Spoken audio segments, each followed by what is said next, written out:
তীব্র জ্বর সাথে রক্তক্ষরণ, গুরুতর সব সমস্যা নিয়ে হাসপাতালে ভর্তি হচ্ছেন ডেঙ্গু আক্রান্ত রোগীরা।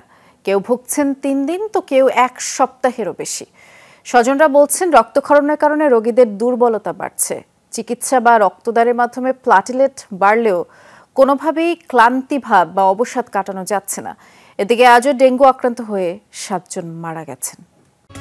পুরানো দিয়ে নতুন নিতে আজই চলে আসুন আপনার নিকটস্থ ওয়ালটন শোরুমে। শনিবার দুপুরে সোহরাওয়ার্দী মেডিকেলের মহিলা ওয়ার্ডের চিত্র এটি। ডেঙ্গুর জন্য নির্ধারিত 40টি বেডের প্রতিটিতেই ভর্তি আছে রোগী। এই হাসপাতালে ভর্তি হওয়া রোগীদের বেশিরভাগই মোহাম্মদপুর, আদাবর, বসিলা ও ফার্মগেট এলাকার বাসিন্দা।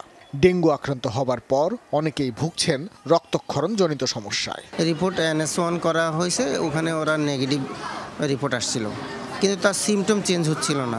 টানা 4 দিন আমরা ওয়েট করেছিলাম, মানে বুধবার পর্যন্ত। দেখলাম যে তার পুরো শরীর ব্যথা, সিমটমের মধ্যে কাঁপুনি দিয়ে জ্বর, বমির সাথে ব্লিডিং হচ্ছিল। তারপরে দাঁতের গোড়া দিয়ে পিনকি দিয়ে রক্ত আসতেছিল। আগের থেকে 22 তারিখ থেকে শুরু হয়, আজকে ওর 7ম-8ম দিন। শুরুর দিকে ছিল আপনার মাথা ব্যথা, জ্বর, বমি ভাব ছিল। জ্বরটা কন্ট্রোলে আসতেছিল না প্রথম 2-3 দিন, তারপরে 3-4 দিন থেকে এখন আর কি একটু কমে গেছে। আজকে ওকে রিলিজ করবে। শুক্রবার থেকে শনিবার দুপুর পর্যন্ত এই হাসপাতালেই ভর্তি হয়েছেন 25 জন রোগী। শুরুটা তীব্র জ্বর দিয়ে হলেও অনেকের শরীরেই 3 দিন পর দেখা দিয়েছে নানা পার্শ্ব প্রতিক্রিয়া।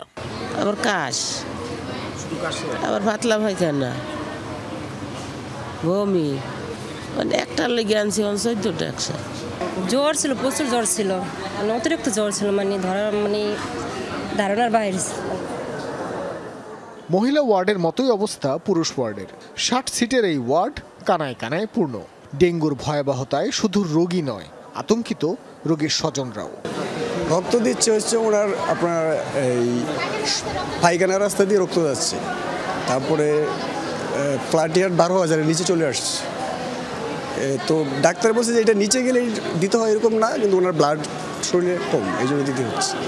ডেঙ্গুর অনেকগুলো রক্তর কণিকা কমে গিয়েছিল এবং তার অ্যাজমার সমস্যা ছিল, বিভিন্ন রকম সমস্যা এসে জর্জরিত। আজকে 3-4 দিন তার চিকিৎসার পরে মোটামুটি একটু ভালো লক্ষণ দেখা যাইতেছে। ডেঙ্গু পজিটিভ নাই, ডেঙ্গু নেগেটিভ আসছে, কিন্তু প্লাটিনেট 21,000 চলে আসছে। কিন্তু ওরা রেফার করছে যে তাদের হাসপাতালে ভর্তি করেন, যেহেতু প্লাটিনেট কমে গেছে, এই জন্য মূলত হাসপাতালে ভর্তি।